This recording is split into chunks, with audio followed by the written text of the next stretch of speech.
Have you ever wanted to make the perfect Planet Coaster theme park? Then this tutorial can help you do that. Whether it's deciding on the layout of the park, what kind of rides, knowing your intended audience, park infrastructure, realism features, and theming, this is how to make a theme park in Planet Coaster.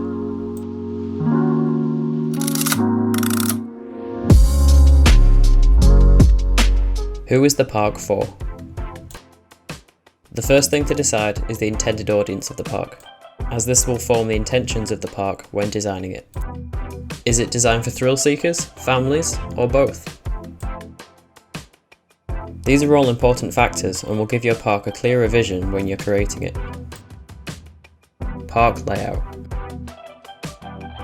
Is it a large, medium, or small park? Is it divided by a defining feature like a river?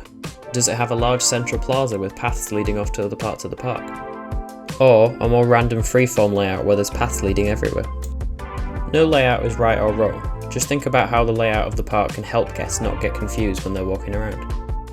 Like by having waypoints around the park to guide them, or a central plaza to always go back to. Just remember that park layout shouldn't be overlooked, it could be a crucial feature into whether your park is successful or not. Quite often before I start a park, I'll plan it out on paper first, just so I can get a rough idea of where I want things to be. This can of course change throughout the design process, but it just gives you a good starting point and an idea to work from. Landscape. Not many parks are 100% flat, so try working in the existing terrain into your design. And speaking of landscape, where in the world is your park located? There will be some sort of natural landscape that existed before your park. Do you work around it, or do you remove it? You could use existing locations, like with Peak Park, it was based in the Peak District in the UK. Or how with Avventura Italia, which is an island off the coast of Italy. The island doesn't exist, I just made it up. Budget. Budget can always be an interesting factor to play with when designing a park. Will you design a mega park with a seemingly endless pot of money? Or a small local park with a lower amount of investment? This factor alone can really change how you design your park. This could also inform the type of material palette that you're going to use in the park. Is it large expansive themed buildings with intricate designs and textures? Or is it quite simple concrete floors and walls that have been left unfinished? Both of these are completely fine and will give an interesting design choice to the park. Infrastructure. Every theme park needs a car park, or at least a priority car park. You should always try to fill these out with cars as well, to make them look more realistic. The entrance can be one of the most defining features of your park, so it should set a standard for what's going to be inside. This can be as grand or as small as you like depending on the scale of your theme park. Think about how your guests are getting to the park. Is it a shuttle to another car park? Or a road connecting them to the rest of the world? Attractions. Going back to who the park is for, what kind of attractions will it have? A good park needs a nice mix of attractions for all ages. I normally go with the ratio of 2 thrill rides to 3 family rides to 2 flat or dark rides. But of course this can vary depending on the size and target audience of your park. Think about where you're positioning these rides in the park. You want them to be eye-catching and seen from a distance to attract guests towards them. Along with that, it's also great to have some indoor rides so for when it's raining, guests can still enjoy some attractions. Facilities. Toilets and food units are required frequently around the park. A good way to organise these is to have a few per area. A ticket office, toilets, guest services and a shop at the entrance of the park will give guests all the services that they need. On-ride photo stalls at the end of your ride are a great way for guests to take home memories and earn your park a bit of extra revenue. Consistency. All the different areas of your park can have different themes, or have even been built over many different years, but it's also important to have a consistent design throughout the main structure of the park. This can be a food unit brand that appears all around the park. This can be the same paths, fencing, vegetation, lighting, and architecture styles. Having variety in your park is one of the best things you can do, but having some design features that remain consistent throughout the park, and having a consistent level of detail throughout all the buildings and rides, makes your park appear much more professional. Realism. For this section, I've invited the amazing Michael from M&J Games to talk about how he creates realism in his parks. Hello everybody, and thank you CORVUS for inviting me to collaborate on this video with you and discuss how to approach creating realistic parks. First off, like previous points that CORVUS made, you need to have a plan before you start building your coasters. There are some very important things that you need to be thinking about, and that is, how do you want the coaster to look towards guests? How do you want the queue to interact with the ride? How are the maintenance workers going to get to the backstage area? How are you going to hide the backstage area from the guest? Those are just some of the few questions that you need to be thinking about as you're coming up with trying to design a realistic coaster and a realistic park. Let's start with the first tip. Think about your favorite coasters or a coaster that you're going to use to get inspiration from. What are the views that you get of that coaster that stand out to you? How do you want that coaster to interact or be viewed within the park? Where does the queue begin and where does the ride exit? Are there ride photos or gift shop? And where is that located in relation to the exit of the ride? All of that goes into the overall look of the coaster from the guest point of view. Going back to CORVUS's previous point, you have to know where in the world you want your park to be located, as this is going to heavily impact the design of your coaster.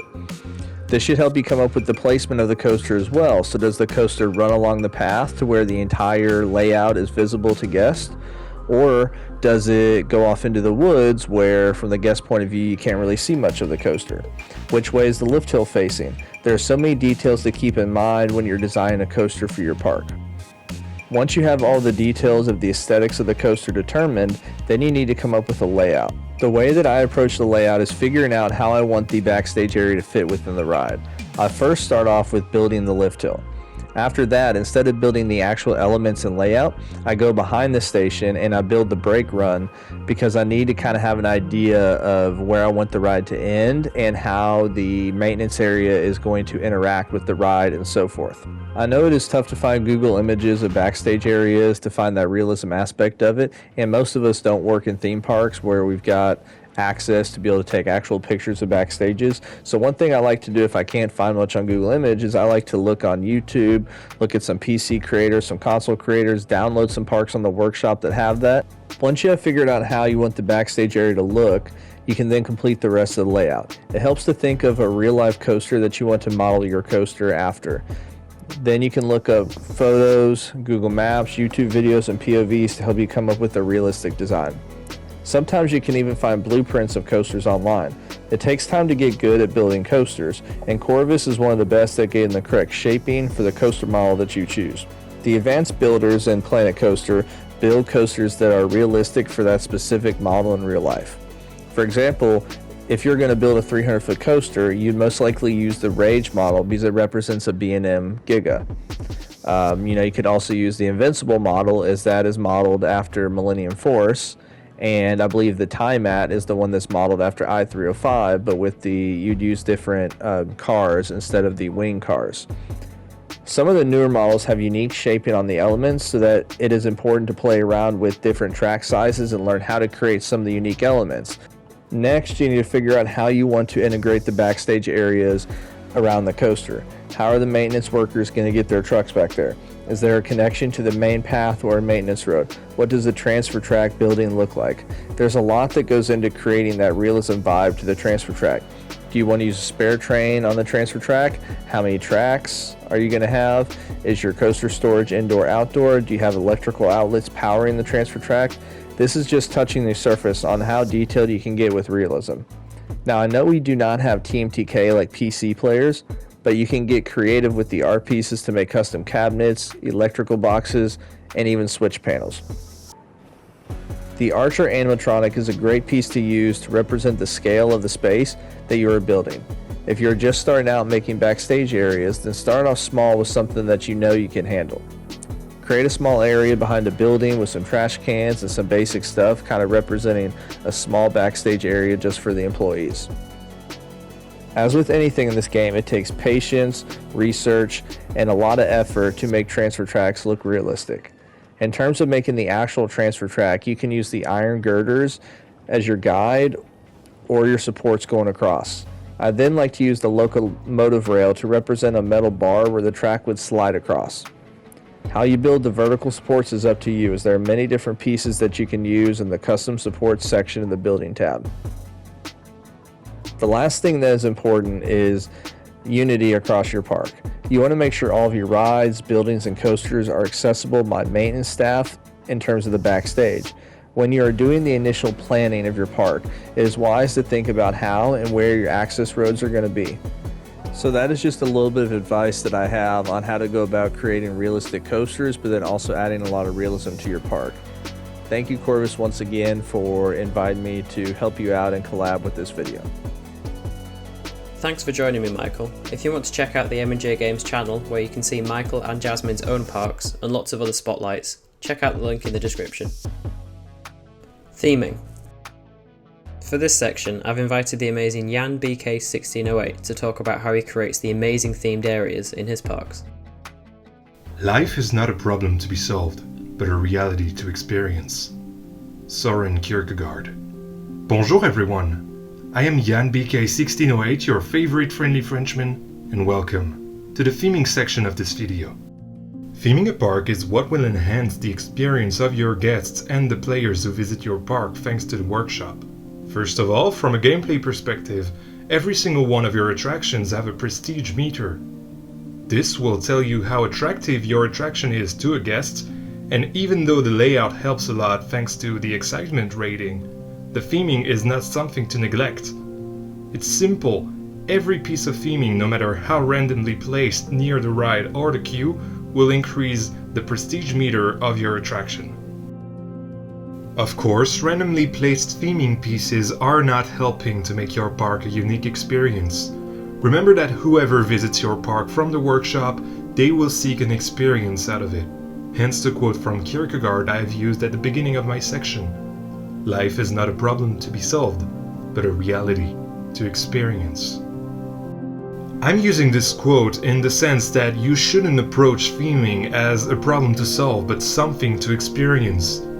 Theming is a feeling. It even rhymes.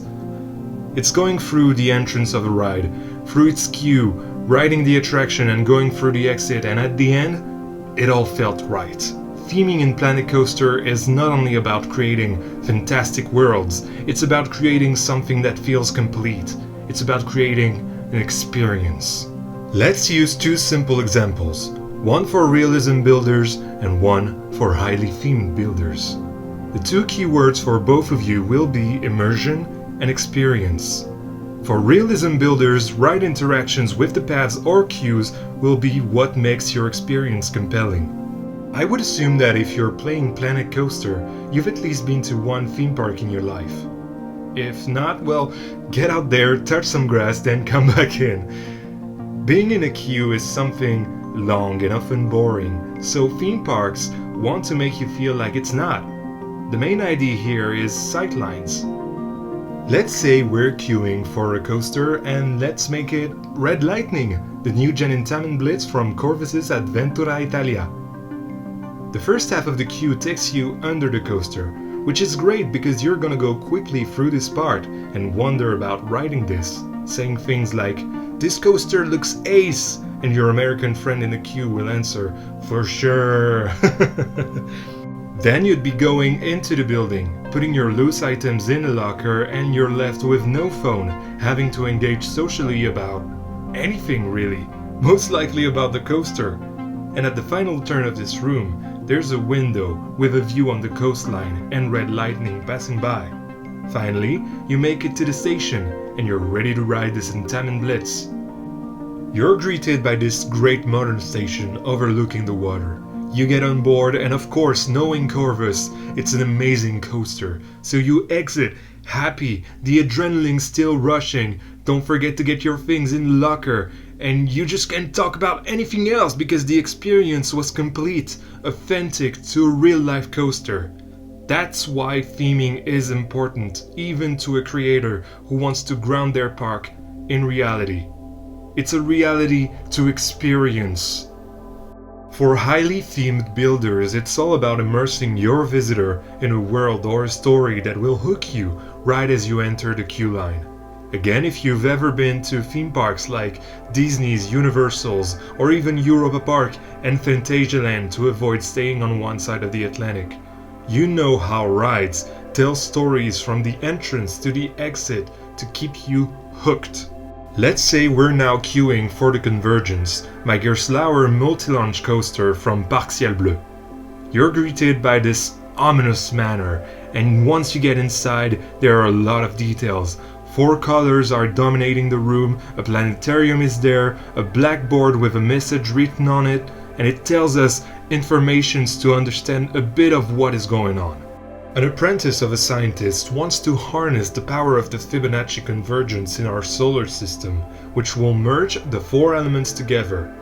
I'm not going to tell you the whole story, otherwise we would be here all day, but every detail counts if you're telling a story.